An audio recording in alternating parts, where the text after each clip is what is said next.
Well, it looks like we've finally reached the end of the line for Crash Bandicoot. And yes, I know that Activision Blizzard owns the IP now and has technically been putting out modern products for the series, but I'm not holding my breath for anything new since they seem more interested in exploiting the nostalgia dollar at this point, rather than putting in actual investment to make new games. Mind Over Mutant was the last of the two Crash games that Radical Entertainment was able to put onto the market before their stake in the series was put into cold storage, and with a name like that, even before putting the disc in, I was already feeling a little dread of repeating what happened in Crash of the Titan. First off, it's yet another dumb pun name to slap on the box art, and then it mentions the mutants again, whose combat mechanics ended up screwing over what could have been an interesting premise in the last game. But thankfully, after about 5 minutes, you realize pretty quickly that Radical learned quite a bit from Crash of the Titans being more boring than innovative, and decided to add in a couple of redeeming features to the mix of the new game.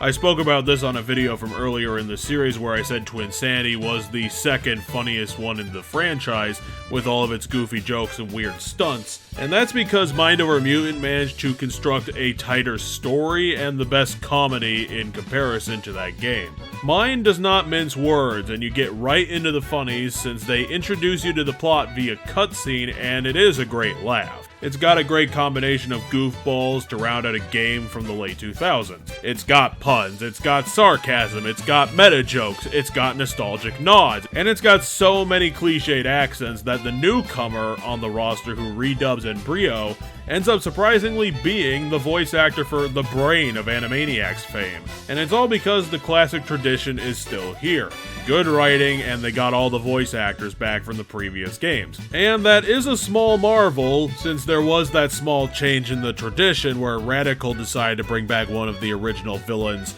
from the original game to form a double act with Cortex the Constant. The villains this time around are headed up by the team of Neo Cortex and Nitrous Brio, the mutated guy from the original Crash game, who's inevitably become addicted to his own mutation juice. The plan this time around is more satirical than their other ideas, where the pair decide to put on the market a new VR helmet device crossed with the all-in-one cell phones that have become so popular. The two give out freebies of these devices all over Wumpa Island, and they also fall into the Bandicoot family's hands, who immediately take to using the devices. The master plan kickstarts into action as the devices are so useful that they become instantly addictive, which allows the evil scientists to funnel the bad mojo from Titans into the devices, causing their users to mutate into evil versions of themselves and become the slaves of the scientists. Crash and Aku Aku are able to resist the devices because potatoes,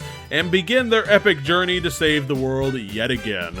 The best part about Mutant is that Radical's artists put in a ton of effort to redo the animation style of pretty much every cutscene in the game in order to match whatever joke they were trying to tell at the time, which is an astonishing amount of work since Radical put in more cutscenes with this game than the others to provide a better hook to keep the player pushing forward in spite of the issues that the game has. But I think balancing that out, the jokes are actually good enough to keep me pushing forward with what Mutant was trying to do in spite of all that. I know that some people are going to groan about the game's art styles and say that they were just ripping off successful TV shows wholesale to leech off of their success without adding anything to it. But since I never really thought that myself while playing, I'm going to say that Radical does enough work making something new within a copied art style to make it closer to legitimate satire than other projects. And like I said before, Mutant is consistently funny throughout the whole thing,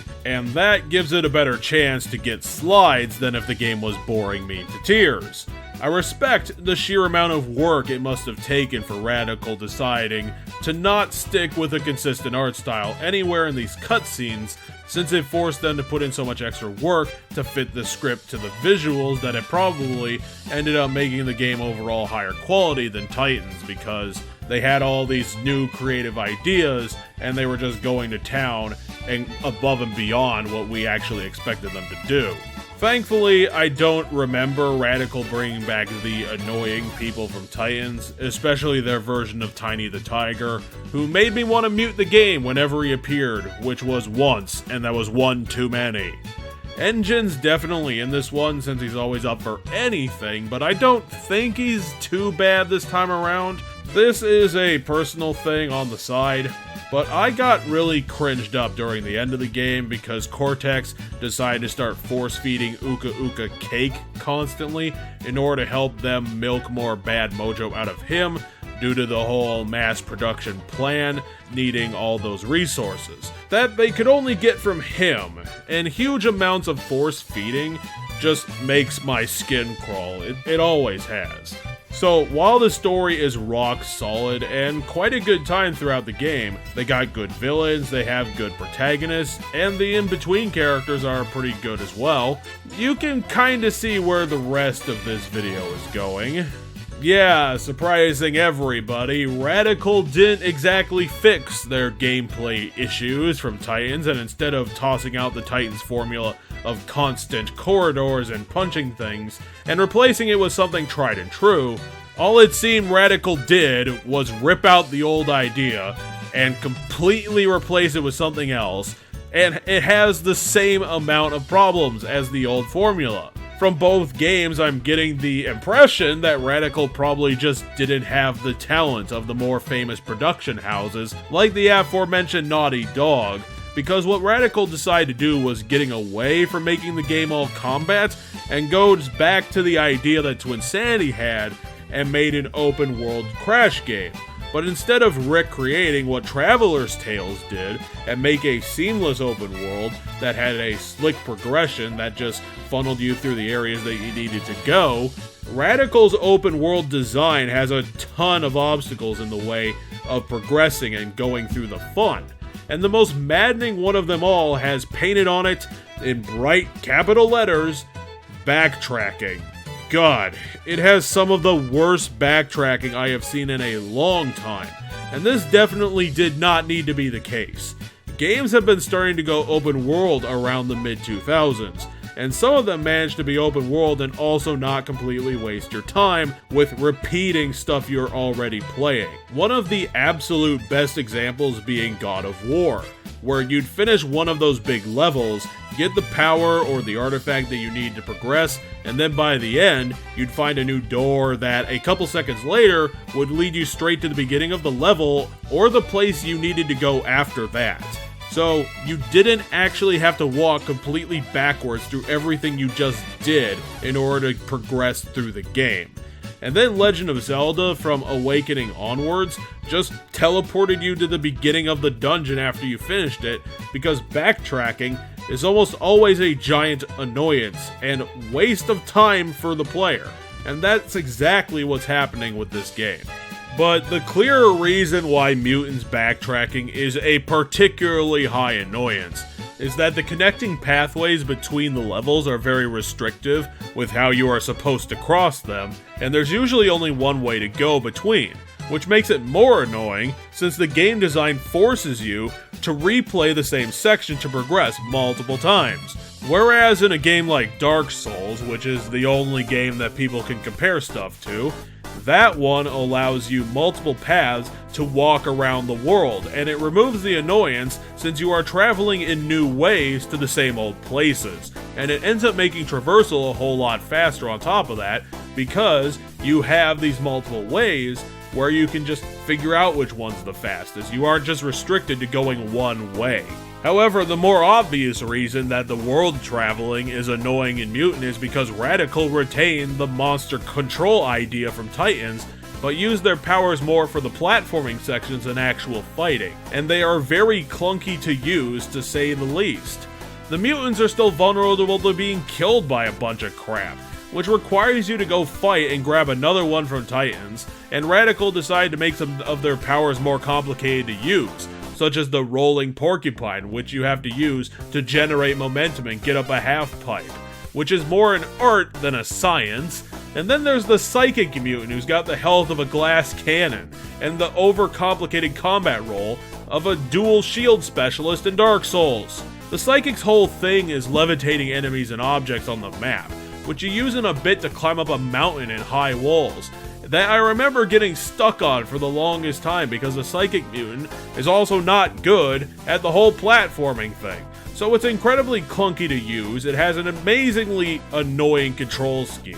and moreover, it's just an aggravating moment of gameplay dragging on and on, repeating over and over, until you get it done more by random chance than actually knowing what you're doing. Hands down, I remember that one being the worst mutant of the whole bunch, but you can find him all over the place, so I don't know why Radical liked the guy so much. The overarching issue is that Radical decided to add in too much unneeded complexity to game mechanics that would have benefited a hell of a lot more from going back to its battle-tested simplicity. Crash Bandicoot is a platformer game at heart, and that isn't going to be a system that greatly benefits from putting this much extra stuff into physics, engine puzzles, and other game mechanics that they're just coming off with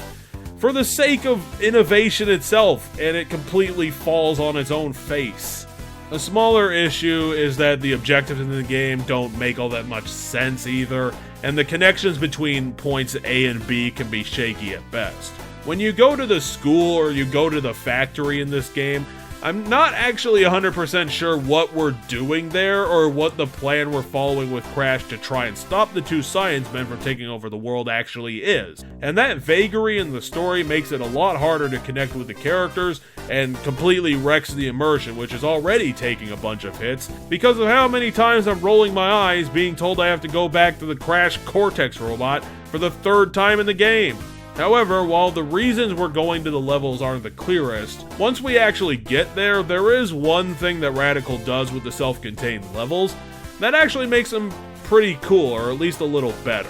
And that is that Radical started putting in background jokes as you go through the level. You can just stop and listen to loudspeakers of Cortex recordings or someone else throughout the level, and they'll be talking in a pretty long stream of jokes that, again, are really funny and worthwhile to sit through, which gives you another reason to continue playing. You just gotta hear all these goofy jokes because, really, not a lot of other franchises bother to do this sort of thing. The game's set pieces aren't as remarkable as Titan's, oddly enough, considering all the extra story effort, but I think Radical banked on that so much that the gameplay half went unaddressed, which might be a reason why all of this nonsense and annoyance was happening.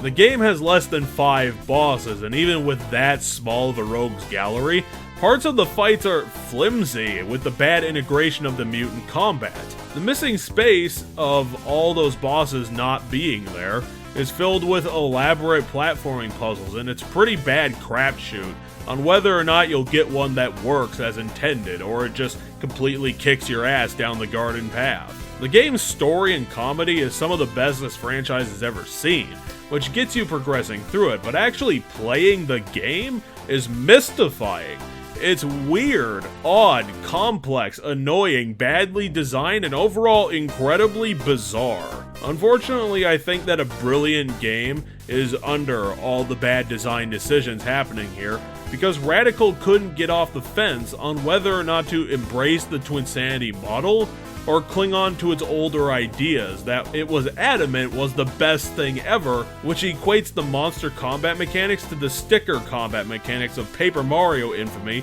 on the scale of baffling changes to a standard formula that does nothing but wreck the quality of the game. At the end of the day on this one, I do appreciate that at least some of the game is the best in the franchise. Retaining the tried and tested voice actors and the joke writers, along with bringing on a true blue Animaniac staple, makes the comedy routines something really to behold, something that no other game really has, especially with the changing but still quality art styles between all the bits, switching from 2D to 3D animation, which works mostly because Crash is still at heart a cartoon video game. And cartoons are better at getting away with radical style changes as long as the quality is consistent and the changes actually do things for the story. It improves the thing that they're trying to present throughout the game and its cutscenes. And I'm going to say that the interactions and the conversations are so good that it does overall overshadow the game's flaws.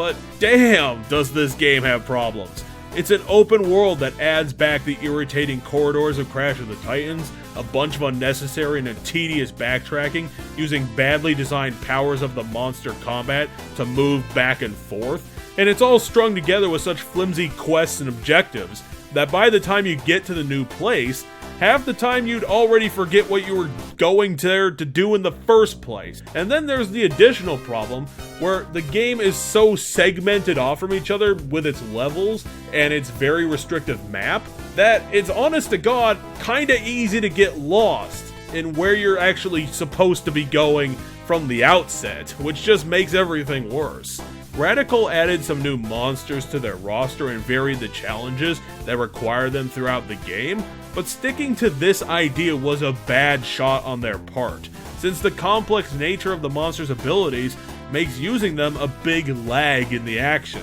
and feels more like an obligation to use them rather than something that should make the player feel like they're badass to pilot around. While the story in this game is fun times always, actually playing the game grinds down one's patience and pretty much solidified the reason why Radical Entertainment were not going to be the guys to bring Crash Bandicoot to a new golden age. Like I said before, I'll respect Radical for putting in a lot of legitimate effort to try and make this venture work, but I think ultimately Radical just didn't have the talent to reinvent the wheel on this classic platformer. Constant redesigns of the old formula adds unwanted complexity and a bunch of annoyance to a gameplay genre that shines its brightest with well-handled simplicity, not all this additional mechanics and just extra steps to platforming in a thing that should just be a platformer at heart. We don't need all these puzzles. We don't need all this open world stuff. If all it's going to do is just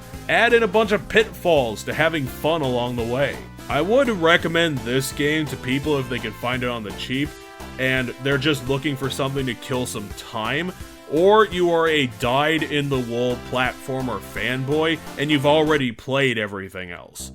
I just wish that Mind Over Mutant could have been the big hurrah, the end of the line for Crash, but it's just mired in too much of Radical's crap to be anything really praiseworthy. I kind of feel like I did at the end of Color Splash, where there was a part of the team on this game that had a lot of passion, drive, and new ideas to put on the screen, and it was really, really good. It was really funny. Something you'd want to show to other people, it's that good. But at the same time, the other parts of the team are just screwing all that over with bad ideas. Since it's a video game, it has to connect all the story bits together with gameplay, and if that isn't good, then a kick-ass story doesn't get off the ground because it's just annoying people. Well, I guess the best thing I can hope for on this one is that the people inside Radical moved on to do other projects and continue applying their talents, because I don't even think Radical is still around as a studio. Such is the life of the cutthroat industry that we find ourselves in.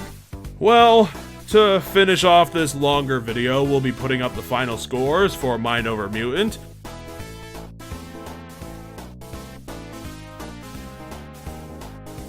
And I'll wish you all out there a victory for gamers, because you all deserve it sticking around for this long in the video. I hope you all have a good day, and continue working for the weekend. See you next time.